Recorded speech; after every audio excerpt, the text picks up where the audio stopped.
Thanks so much, Brittany, and thanks to all of you who are tuning in to this edition of PNP Live. We're so excited about the event tonight. It's going to be great.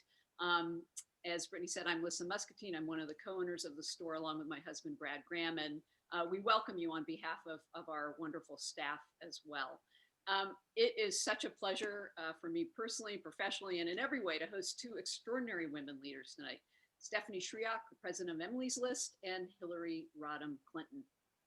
We'll be in conversation tonight about Stephanie's wonderful new book. Here's what it looks like when you get your copies. Oops, wrong side, there you go. It's called Run to Win, Lessons in Leadership for Women Changing the World. This is really a Bible for women thinking about running for office, whether it's for local school board or president of the United States. Stephanie tells wonderful stories about women candidates from the past to the present. She offers practical advice about what it takes to decide to run and then win a campaign. And she shares some very, very touching personal stories from her own career in Democratic politics. Coach Stephanie, as her staff calls her, and you'll learn why when you read the book, grew up in Butte, Montana, where she got her start in politics as a champion Girl Scout cookie salesperson, student government leader in high school, and anti-nukes activist, which led to several decades working in high-profile positions in Senate and presidential campaigns and in the Senate itself. Along the way, she learned valuable lessons about women in politics. And for the past 10 years, as head of Emily's List, she picked up the mantle from the organization's legendary founder, Ellen Malcolm, and put those lessons into action. Under her leadership, Emily's List has become an even bigger political powerhouse, having raised more than $700 million for Democratic pro-choice women candidates, and now boasting more than 5 million members. Today, Emily's List is the nerve center for recruiting and training women seeking political office, working with more than 50,000 prospective women candidates since 2016 and helping elect a record number of women to Congress in 2018. And I think you'll all agree that it's fair to say that without Emily's List, there would not have been half a dozen women, an unprecedented number of women running for president on the Democratic side last year, or the election of our first woman vice president of the United States, Kamala Harris. But here's the deal. Even if you're not thinking about running for office, you should read Run to Win, because so much of what Stephanie imparts in these pages applies to women in their workplaces, in their communities, and wherever women's leadership is needed, which is pretty much everywhere. Stephanie announced last month that she'll be stepping down from Emily's List, and we can't wait to see what she does next. I guarantee we're going to feel the ripples everywhere. So congratulations, Stephanie, on all that you've accomplished and done for women. We all owe you huge, huge, huge thanks. With us tonight to talk about all of this is someone who knows a thing or two about the challenges facing women running for office. No one has blazed more political trails, challenged outdated gender norms, given more space for women to assert their power and their political voices as much as Hillary Rodham Clinton. She is, of course, the first woman nominee of a major party to run for president, a former Secretary of State, two-term U.S. Senator from New York, and barrier-breaking former First Lady of the United States. She's the author of, more than a half dozen best-selling books, most recently, The Book of Gutsy Women and Grandma's Gardens, both written with her daughter, Chelsea. She's also the author of an extremely urgent and important op-ed in today's Washington Post that I encourage you all to read. And I'm proud to say that she's also my former boss, a mentor to me, a role model and friend, and an inspiration to millions and millions and millions of women across our country and around the world, including many whose names appear in Stephanie's book. It's just such an honor to have both of you here tonight. Stephanie, again, congratulations on this accomplishment for you and for your other half in this writing project and at Emily's List, Christina Reynolds. The book is terrific. And I thought we could start tonight with a question that probably seems kind of obvious, but I think it warrants discussion. And that is, why do we need more women in elective office? Stephanie, why do we need more women in elective office? Well, let me begin by saying just a huge thank you to you and the entire staff at Politics and Prose. What a wonderful treasure that we have in the Washington metro area. And we're just so proud that you're holding on, because we need you in all of the independent bookstores. So I just wanted to say thank you for somebody who loves to go and buy books at Politics and Prose. And it's an honor to be here, of course, with Secretary Clinton. wow, I'm just really, really, really thrilled. And my co-writer, Christina Reynolds, I could not have done this book without her. And I just wanted to say thank her to everybody who's watching. And as I'm seeing the names pop up in the chat, we've got a lot of Emily's List supporters, longtime members of Emily's List who are joining us tonight, as well as personal friends and family. I even believe my father might have snuck on from the Kansas City area of Kansas. So hi, Dad. But I think your question is so important, and it's one that we continue to have to answer, which is because there's still not enough women in office. I think if we had an equal number of women to men in office, if we've had 4, 5, 10 women presidents, we wouldn't have to answer that question anymore, but we do. And what it means to have women sitting at the decision-making table, and I'm not talking about 1 or 2, but we need at least half the table. And it's got to be a group of women who are as diverse as the women's population of this nation to get the best policies for our communities. It's that simple. If you're missing perspectives from an entire segment of society, you're going to miss solutions that are going to work for families and their communities. Secretary Clinton, you can answer that question. I know very, very well. Why do we need more women in elective office? Well, first, I'm delighted to be back at Politics and Prose with you, Lissa, and with the audience that has tuned in to talk about this really important book that Stephanie has written along with Christina Reynolds to I think, not only explain the nuts and bolts and provide advice about running for office, but as you said, Lissa, it's really a book that women can turn to regardless of whether you ever wanted to run for office, but you have other dreams and ambitions for yourself. Look, we need more women in elected office because we are slightly more than half the population, and it really does matter. It matters in terms of representation, and it matters in terms of voices and policies that many women, I would argue the majority of women, are concerned about. Now, I think it's pretty clear that just because you're a woman doesn't mean you're going to agree with another woman's politics. So let's put that to rest right away. But what Emily's List has done so effectively is to recruit thousands and thousands of women to run for office and many, many to be successful. Because it provided the push, the support, the motivation for women who were upset about something in their community, whether it was, the lack of childcare or health care or something in the world around them, like climate change or, nuclear threats. I mean, whatever it might be, a lot of women have been encouraged by Emily's List to run for office. I'm one of them, so I'm particularly grateful to Emily's List.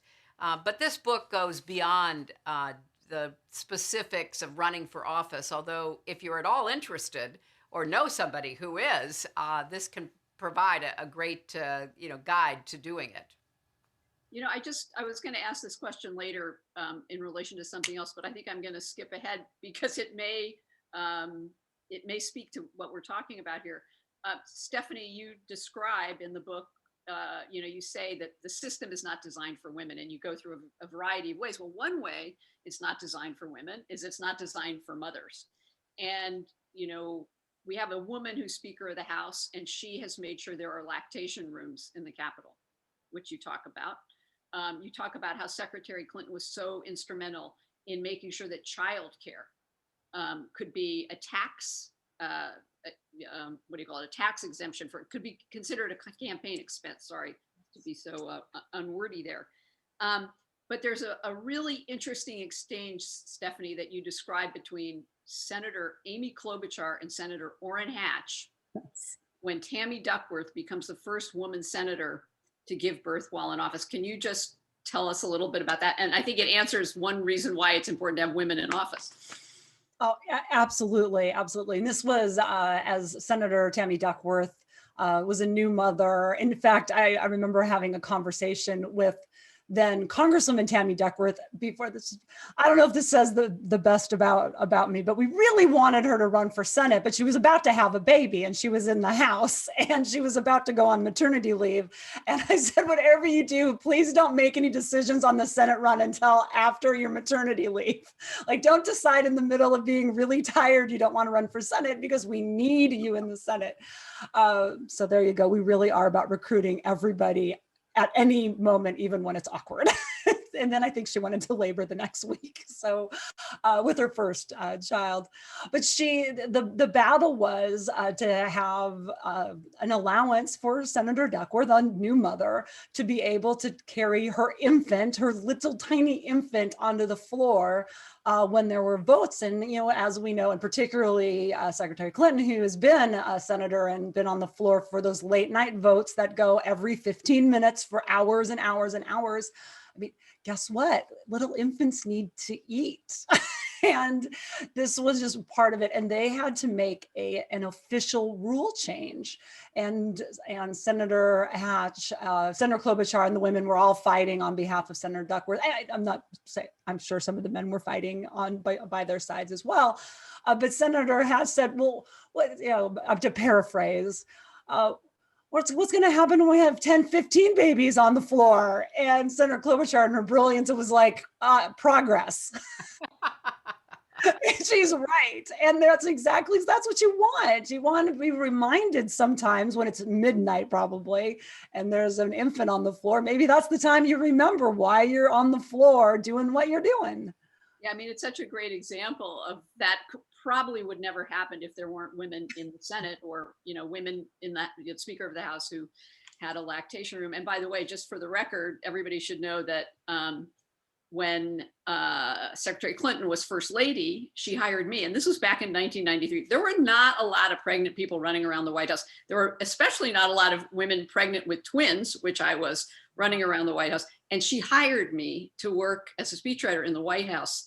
And that just didn't happen. And I thank you forever. I continue to thank you forever. But honestly, again, it was a woman who made sure that that was possible. And I'm forever grateful for that. But in terms of your book here, so you're encouraging women to run, but you're very, very honest about how hard it is and what sorts of questions people need to consider before, especially women, before they make this decision. If I were to come to you and say, oh, I'm going to run for Congress, I'd like to run for Congress in Maryland's 8th congressional district where I live. By the way, we have a great Congressman, Jamie Raskin, so I'm not going to do that. But in any case, what would be the things you would tell me first to really think hard about?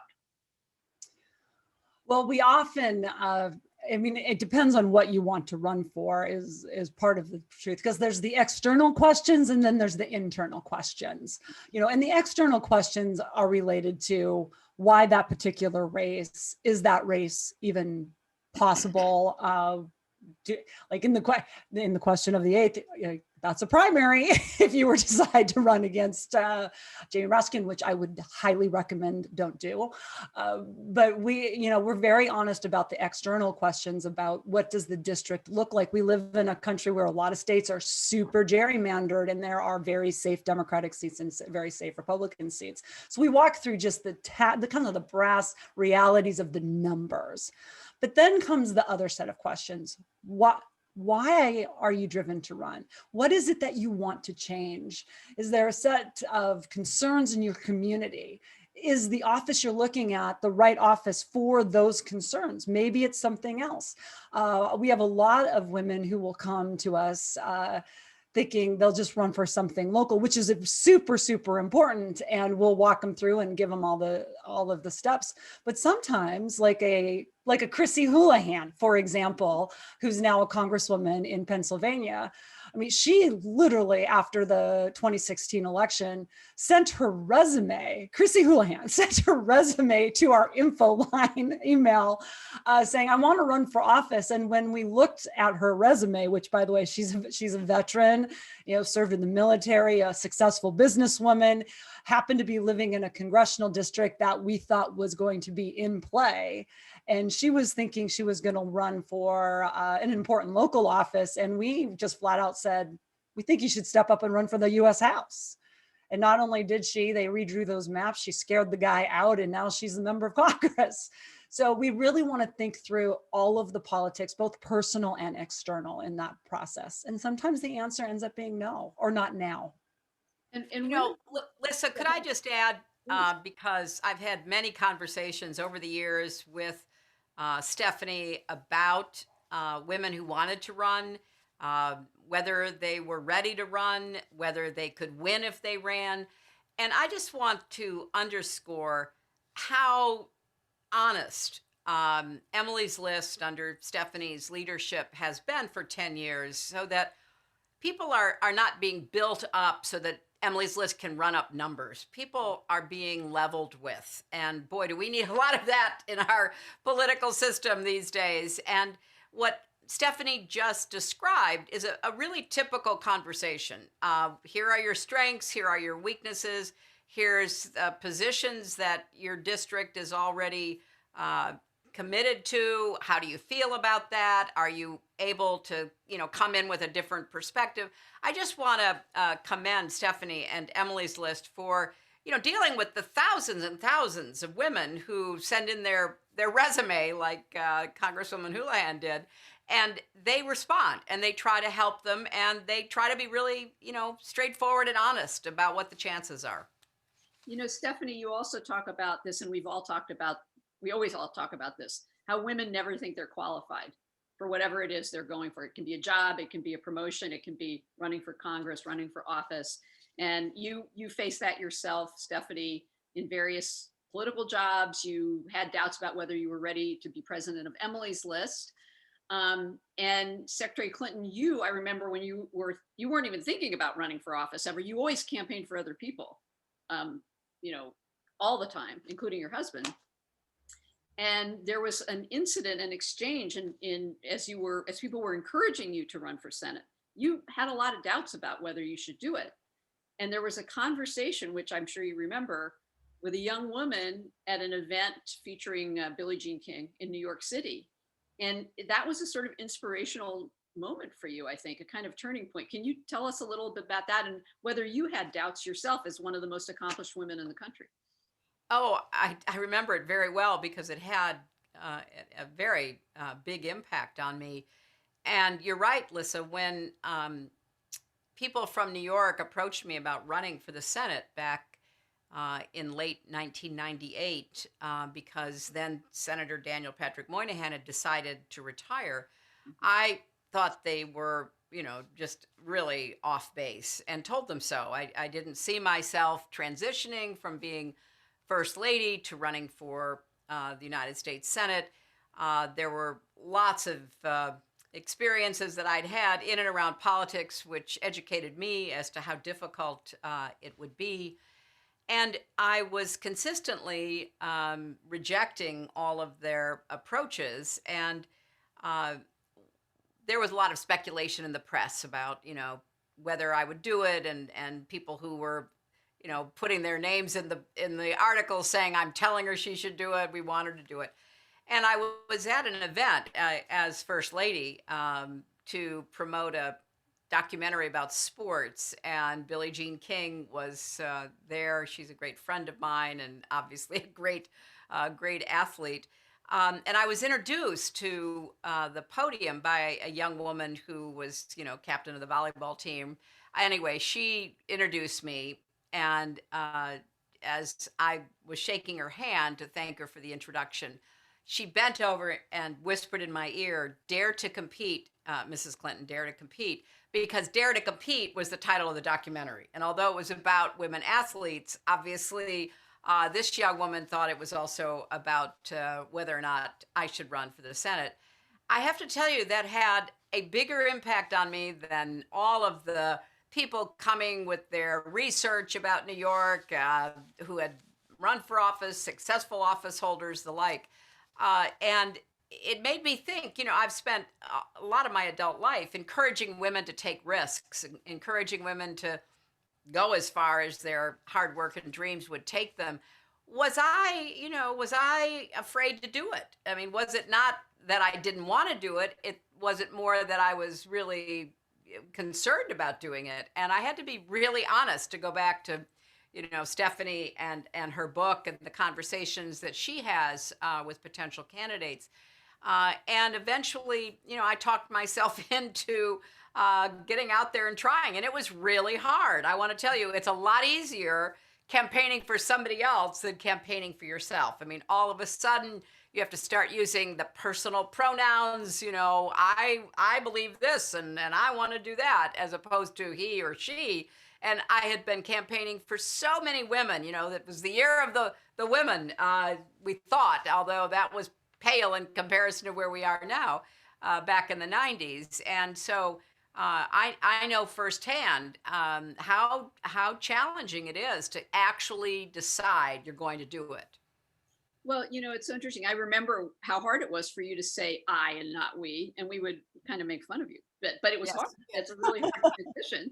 And it is such a challenge. I mean, that is, I'm so glad you shared that story, because whether it is running for office or asking for that promotion or applying for that job, or in my case, like they wanted me to follow Ellen Malcolm as the second president ever of Emily's List. Are you nuts? Do you know how big those shoes are? I mean, I'm a tall woman, but come on, like that's crazy talk. And that's how I felt. I really did.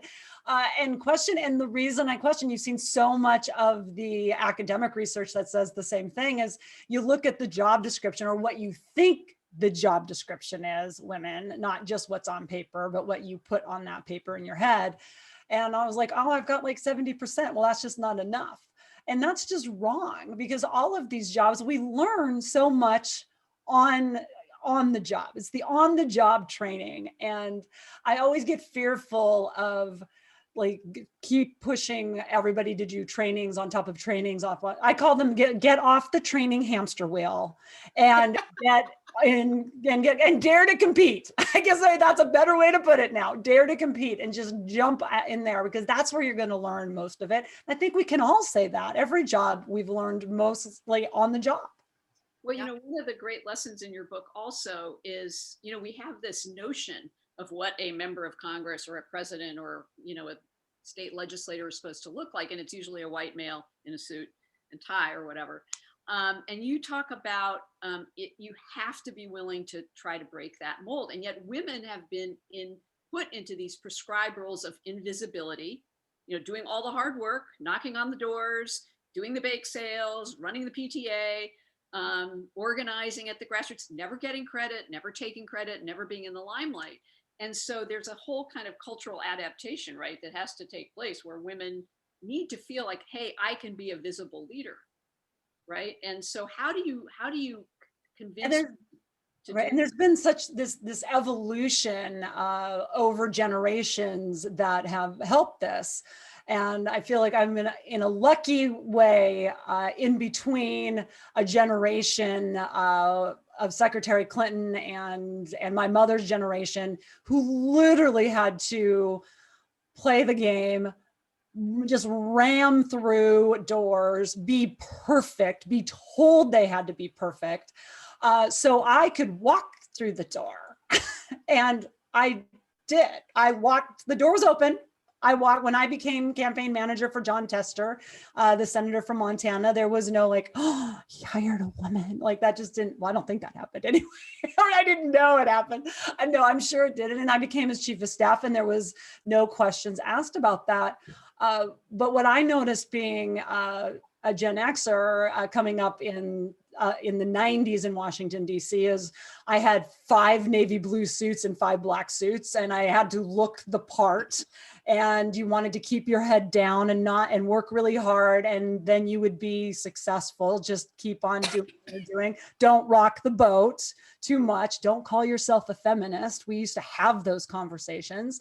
And that's kind of where I came up, and then realized, oh my gosh, particularly as the millennial, God love the next generation coming up, who are like, no, this is not how we're going to do things. We are going to bring all of our femininity or not, depending on what we want to do, and break those rules and do them differently and fight for access, just like MJ Hager not only fought for access to fight in combat in the military, but also fight really hard in a congressional seat that, I mean, she had no business even making that race close, yet she did.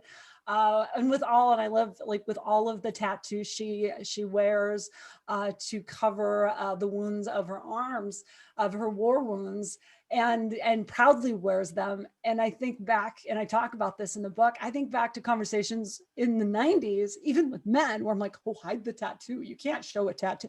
There is a box you have to fit in. And the women have been asked to stay in that box even longer, and they're breaking out. And that's really something we saw in 2018. It was one of the reasons Christina and I and Emily's List wanted to write this book, because you're seeing so many different types of women leaders and leadership and backgrounds.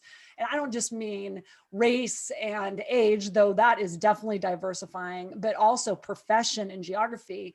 That's going to make everything better, because those are going to be new perspectives at the table. And wardrobe, right? And I mean, wardrobe. Thank goodness. Yeah, I mean, we've got, all kinds of different things going on in Congress. Exactly. Thank goodness. I just want to say, one of the mantras in your book about that, which I love, is if they've never seen someone like you, it's a sure sign they need you. Which I think is a great motivation for people to run. And there's another, you spent almost a whole chapter on this. And I know, Secretary Clinton, you have had a lot of experience with this. I know a lot of the sort of guiding principles you have used. You talk, Stephanie, about that women are going to always be discriminated against. There's always going to be higher standards, as you just mentioned. You have to have a thick skin. Secretary Clinton used to quote Eleanor Roosevelt all the time. You have to have a hide like a rhinoceros to be in politics. Easier said than done, though, right? Like, how do you do that? I want to ask both of you that question. How do you actually do that? We can say, oh, I'm going to be strong and not let it get to me, but we are all human. Yeah, and let's face it, it does get to you, right? Because we are all human. And I'm not suggesting, by the way, that it doesn't get to the men either. I mean, this particularly right now in this environment, we are in a very, very just difficult, polarized environment where things have gotten very, they're toxic, as we know this. But that being said, the attacks on women and women candidates, or frankly, on women in executive roles across the board, including, I believe, oftentimes in corporate America, is that they're gendered and they are just unseemly and not what you would ever expect anybody to say, or things that you would never ever expect anybody to say in front of their mother, yet they'll put it out there because it's about character and about looks, and it's about sexuality and and it's not about policies, and that's where things just fall apart. And that's really hard, but you get through it. One, I hate to say, is you just kind of get used to it because it keeps coming and it's not going away. And social media has made it easier for folks to do this against all candidates. And that's very unfortunate. But the other way to do this is you've got to have a community around you of support. You cannot do this alone. And that is immediate family, those are friends, those are the family that you build in your world, the community around you who will hug you no matter what and tell you it's going to be okay, but also be very honest with you when you need that too. And I think that is a critical piece, not just for politics or work or just to be happy. I mean, it's just a better way to live, to have a community of support around you and to be part of a supportive community. Secretary Clinton, I don't even want to think about all the things you've been called. I mean, just, from the somewhat benign annoying to the truly crude and hideous and awful and hateful. It's like Stephanie said, it's really hard to think people can say these things, not even in front of their mothers. But you really were focused on how to deal with that and not let it get to you. Right. Can you talk a little bit about that? Well, I've had, as you rightly say, Lissa, lots of experience. So I had to learn early on, many years ago, that you were going to be criticized if you stuck your head into the public arena, which is why I love that quote from Eleanor Roosevelt about a woman in the arena has to, grow skin as thick as the hide of a rhinoceros. She said that in the 1920s. And so there's nothing new about this, and there's nothing new about trying to demean women, undermine women, diminish their authority. That is as old as history. But it doesn't mean that it's any less difficult for the individual who is being subjected to it. So I had to learn to take criticism seriously, but not personally. And by that, I mean, sometimes your critics will tell you things your friends won't. And sometimes your critics will put a perspective on what you're doing or saying. And you should probably pay attention to it, but you can't let it personally drag you down. And when I first started thinking like that, this was many years, so obviously pre-internet years, I understood that people would criticize me for all kinds of reasons, and most of it had to do with them rather than me. They had, their own insecurities, their own agendas. There were commercial, financial agendas and business interests. There were ideological and all kinds of other reasons to try to undermine me. I got all of that. What is different today is how amplified the attacks are. It's not criticism worthy of being taken seriously even anymore. It is just vitriol, and it is enabled and amplified by the destructive algorithms employed by social media platforms, because they want to draw you down those rabbit holes. They want to get you hooked on conspiracy and all the rest of it. And obviously, I have a lot of experience being the target of that kind of stuff online. So you still have to buttress yourself. You still have to be you have to be tough enough to take it. And if it's reasonable, then maybe learn something from it.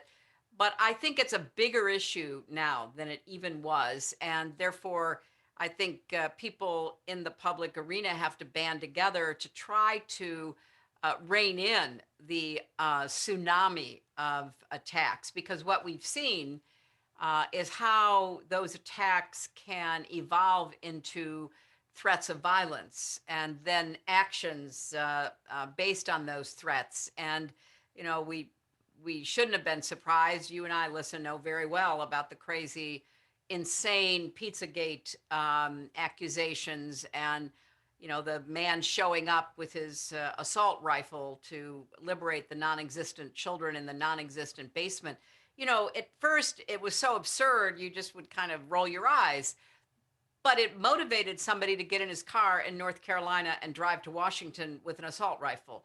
Just like the big lie about this past election, the attacks on people that have come at a furious pace, not only from the president's mouth, but online, led to violence. And so I think we've got to now be more careful about how we deal with criticism and how we understand its impact.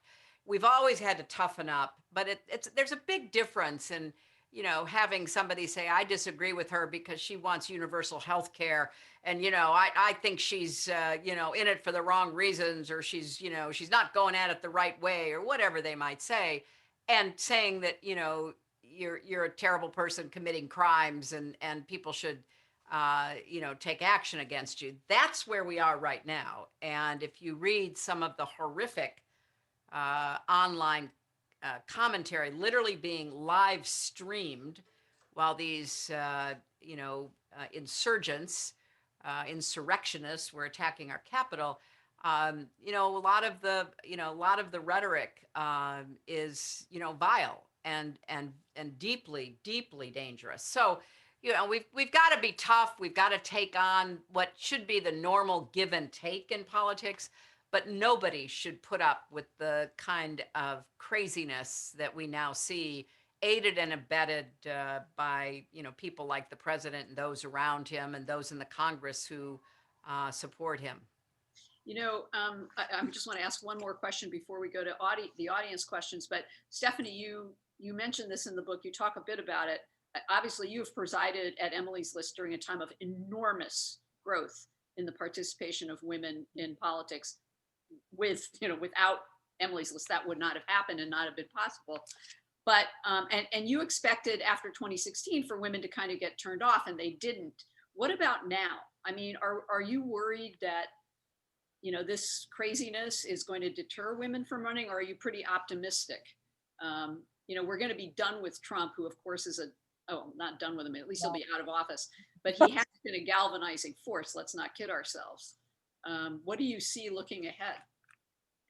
This was not just a moment for women finding their power and their voice. This is a sea change. We are in the middle of a cultural change. Not only did we see at Emily's List this surge of women who came in saying they wanted to run in 2017, it just continues to grow and grow every day. Every day we have women who come and say they want to run for office. The number you started out with is now over 60,000 women, 60,000. And I think it is growing rapidly, particularly when it comes to women of color, because we need so many more Black and brown voices across the board in with what is going on right now. So when I believe I've figured it out. I didn't know because you're right. I was terrified that women were going to walk away from politics after 16, and they've proven me wrong every step of the way. Anytime I had any doubts, this is what I know now. Women saw what happened last Wednesday to our United States Capitol, and they're going to rise up and stand up, and they're going to do it the right way, and they're going to run for office, and they're going to get involved in their government, and they're going to get involved in their democracy in an even more important way, because they're going to be fighting for their children and their nieces and their nephews and their grandchildren, because they know that the stakes, and they've seen them even to a new level, the stakes are so immensely high for the future of this nation that they are going to stand up, but they're going to do it in the way that is meant, which is through our democracy and not through the streets like the other side is going. That is very encouraging to hear you say all that, and we trust your opinion completely. So women go. There's a question here from Kenzie Lombardi. She wants to know from both of you. She says, you've lived and worked in traditionally red states. What advice do you have for those of us in those states that are under Republican control? How can we be effective and stay optimistic? And you talked about this. Let me jump in, but then Stephanie, who has very firsthand experience, should be the primary answer to your question. But let me say, I think we've seen what can happen with consistent, sustained organizing in Georgia. Mm-hmm.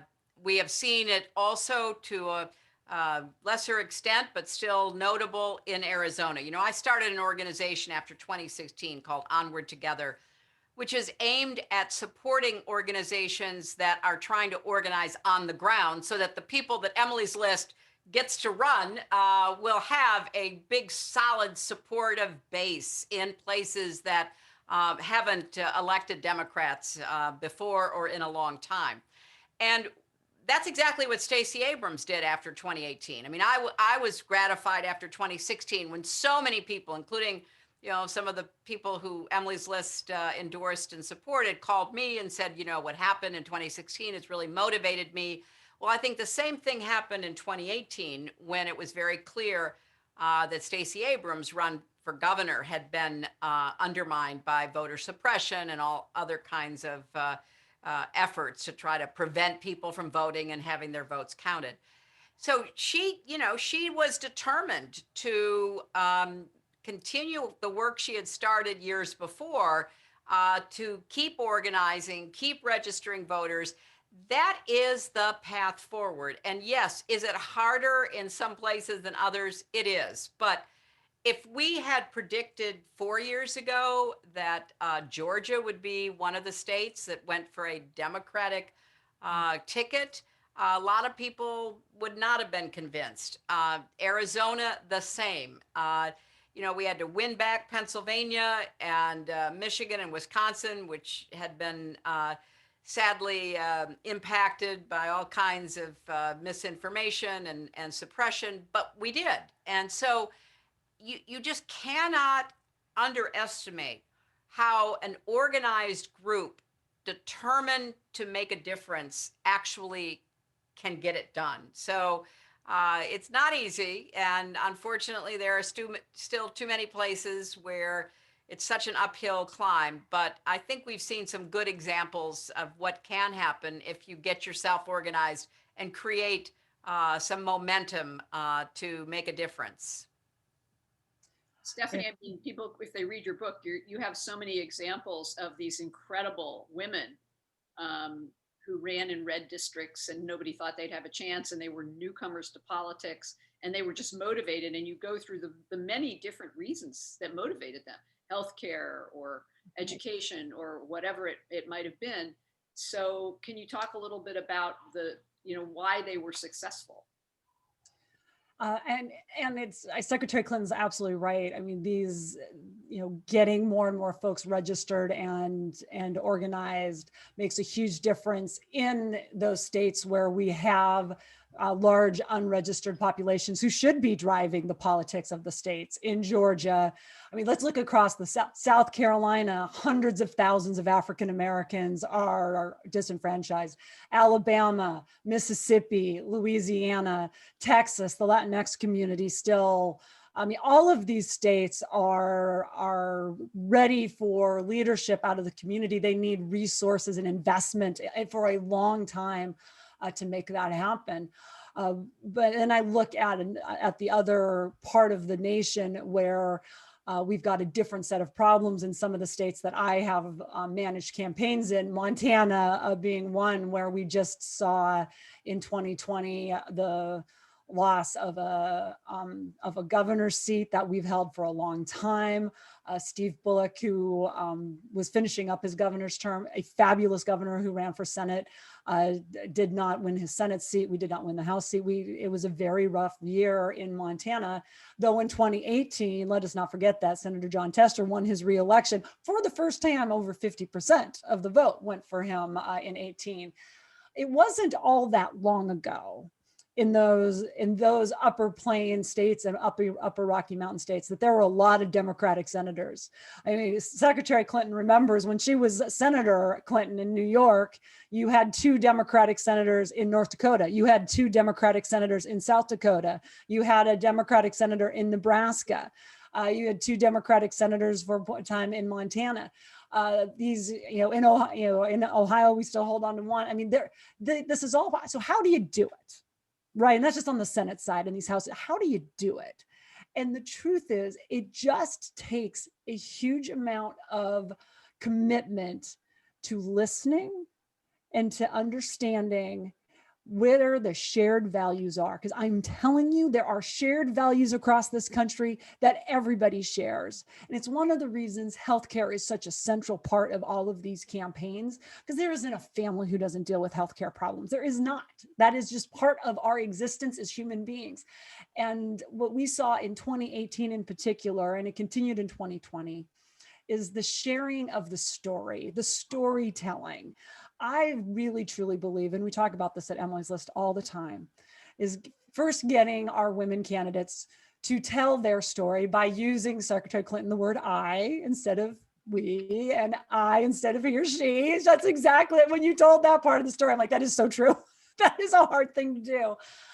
But each of us, I have a story that will relate in some way to everyone on this call, but also to everyone across the country in some way. We just got to find that nugget of commonality. And that's what you build off of. And that's how we're going to get those red states back. And that's how we're going to pull this country back together. And I think women in particular, women leaders, are in a special place right now because they're new to this. No, we haven't been doing this for 250 years. And they can sit down and learn and listen and bring their experiences to these jobs, because it is all about service, and politics is just about people. So that's what we think this is all about. I mean, it's been about storytelling since the beginning of humanity. Why wouldn't it be still the case today? And it is.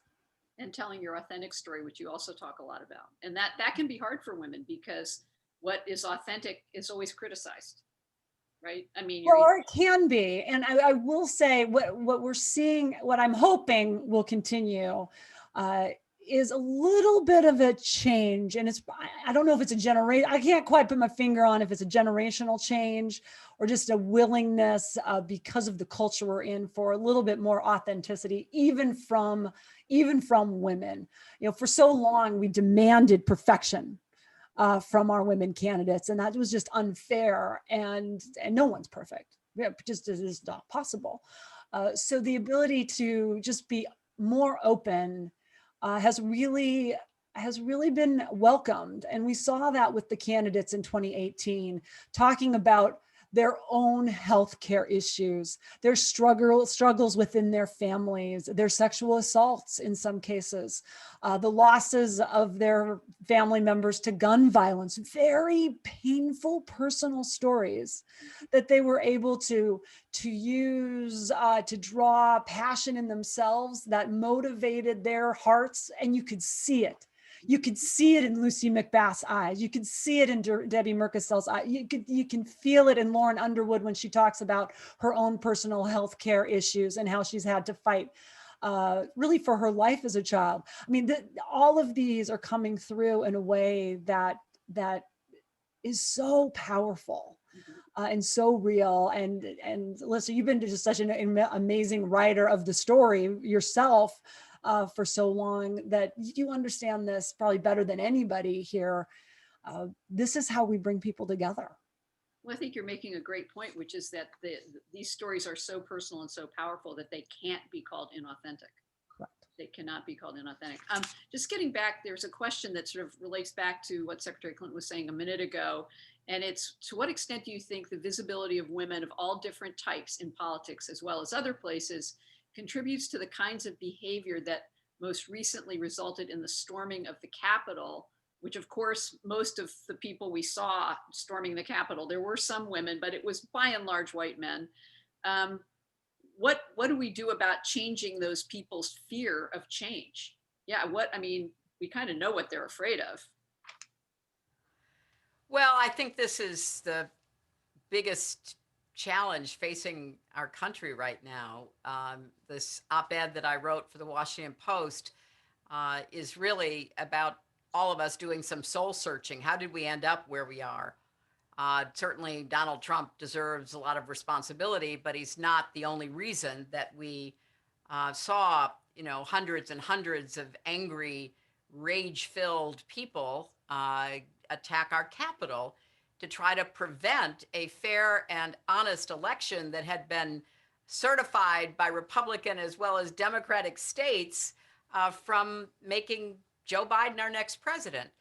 Look, it's deep, and it's got lots of roots in our complicated history about race and about economic opportunity and being left behind and the role of women. I mean, we have a lot of, understanding of the complexity of what is motivating people. And one of Joe Biden's objectives, he talks about it all the time, is to be the president for everybody, to try to set a standard and to model leadership that reaches out to those who did not vote for him. I don't think it will be easy, but I don't see any alternative path. So if you combine, outreach and listening and empathy with accountability and making sure that people understand that you can protest peacefully, as we saw by and large last summer in the wake of George Floyd and other killings. You can protest peacefully. That's part of the American fabric. But it can't go into violence, and it can't go into, the kind of disregard for human life and property that we have seen. So I think that the effort to try to track down and hold accountable the people who were on the direct lines of committing the crimes, and also those who incited them and supported them, combined with, the Biden-Harris team basically saying, look, this is not a viable path forward. We've got to try to come together, as Stephanie said, find some common shared values. And frankly, with some people, that's not going to be possible. We've always had, criminals and outlaws and conspiracy theorists and others who, are not going to ever accept the kind of stable, functioning society that we all know we need. But I think for, of those 74 plus million people who voted for Trump, I think there's going to be a lot of those who are going to be willing to listen. And I just, got a news alert that Liz Cheney, the third highest woman in the House Republican caucus, and certainly the highest Republican woman, has announced she's going to vote for impeachment. So I think this is not just a partisan divide. It's a divide between those who recognize something seriously wrong happened, and we can't move on. We can't get back to arguing about whatever it is we argue about, from climate change to healthcare to taxes or whatever. We can't get back to that kind of give and take within the political system unless we hold accountable everyone, starting with the president on down, who has put our system at risk. So let's hope that people will give a respectful ear to Joe Biden and Kamala Harris when they actually assume the office. We only have time, believe it or not, for one more audience question, and then I have one final question at the end. But given all of that, and first of all, I'm glad you mentioned Stacey Abrams, because she deserves sainthood. Can we agree on that?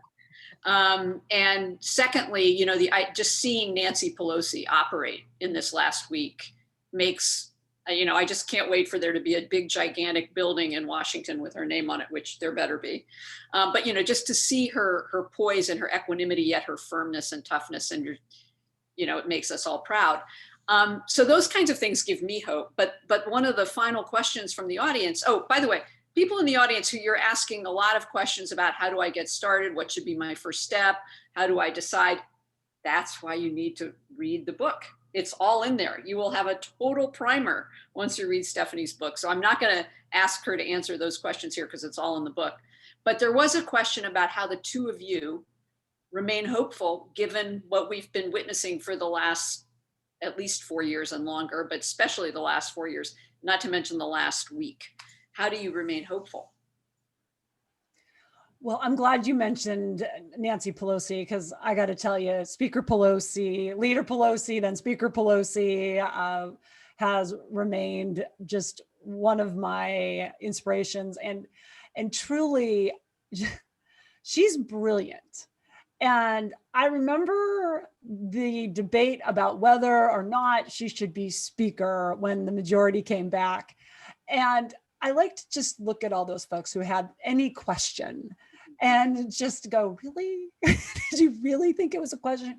She does not get nearly the credit she deserves. And if she were of a different gender, it would be very different. Let's just be honest. And she doesn't want it. Why? Because she's like so many of our great women leaders who just roll up their sleeves, get the job done, and go home.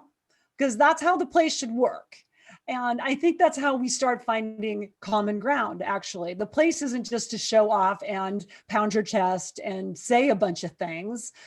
Government is about making people's lives better, providing opportunities, making sure that there's a safety net for folks to be able to manage crises like a pandemic, which we've absolutely failed under this current administration's lack of leadership. And so I look at women like Speaker Pelosi and I think there's a lot of good folks coming up. And the other thing I'll say, For all of the Stacey Abrams out there, there isn't just one. Look in your own communities, look in your own states, and you are going to see women, and particularly women of color, who have stepped up into leadership, whether it's in the legislatures or you're in your city councils, and they are my hope, and they are coming, and they are doing amazing work. Secretary Clinton, how do you say? I'll just say amen. Amen. You know, I'm just thinking of the women mayors, Yes. And governors, but the Black women mayors who have been leaders throughout this pandemic. I mean, right here in Washington and elsewhere, who are so inspirational. The final question, I'm sorry we're out of time, but the final question is, I'm going to ask you both. Stephanie, we know you're stepping down. Talk about leaving some big darn shoes to fill. Holy moly, I wouldn't want to follow in your footsteps. What's next for you, if you can tell us, or if you know? And Secretary Clinton, what's next for you? Well, I'll be completely honest. First off, for the wonderful person who will follow me, whoever she or they may be, just bring in your new pair. Just bring in another pair of shoes. That's what I learned. You can't fill on somebody else's shoes. You just got to buy a new pair. It's definitely one lesson I learned right off the bat. And for me, I am going to look forward to a little bit of a break, not much, because there's a lot of work to be done.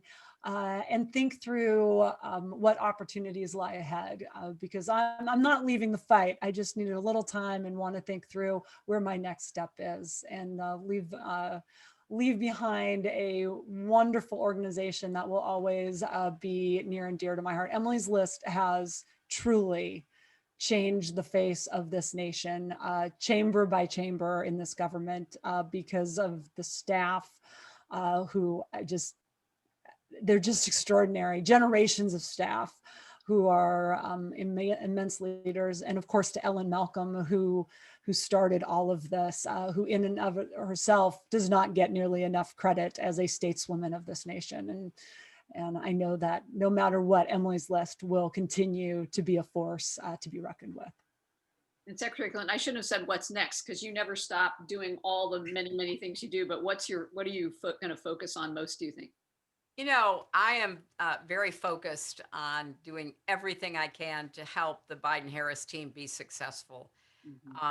We're at a tremendously dangerous point in our country. As you said earlier, Trump stepping down doesn't mean the end of the dangers and the attacks and the undermining of our system, our Constitution. So I'm going to continue to support an approach that I hope would bring people, back together with accountability, no impunity for the damage that has been done, but to try to use every platform I have to support the president-elect and the vice president-elect, because they're going to have their hands full. This is going to be an all hands on deck sort of a time, and they've got lots of affirmative challenges like dealing with the virus, like the economy, like climate change, so much else.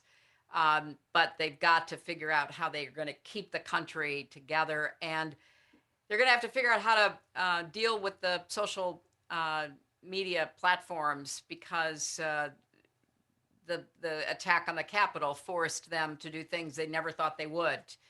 Taking the president's, countdown, taking other conspiracy-laden, violence-producing accounts down. So we've got a lot of work ahead. So I'll write, I'll speak out, I'll support people to try to, help our country, which I hope everybody tries to do in his or her own way.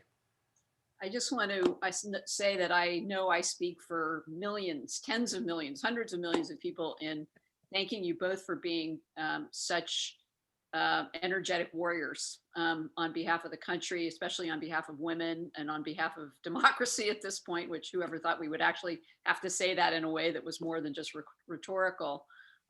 You're both such role models and such inspirations to so many people. So thank you for that. Stephanie, congratulations again. Everybody, this is your book. This is the book to read. It should be on your nightstand. You need to open it up and go page by page. It's terrific. We can't thank you enough. Thank you to the audience for joining in. Thank you for the team at PNP and at Emily's List and team HRC for everything. And we will look forward to seeing you maybe in person one of these days, which would be great. But Well, everybody stay safe and healthy. Yes, Happy New Year please. still. Stay well and stay well read. Yeah. Thank Very you, well read. Secretary. Thanks, Stephanie.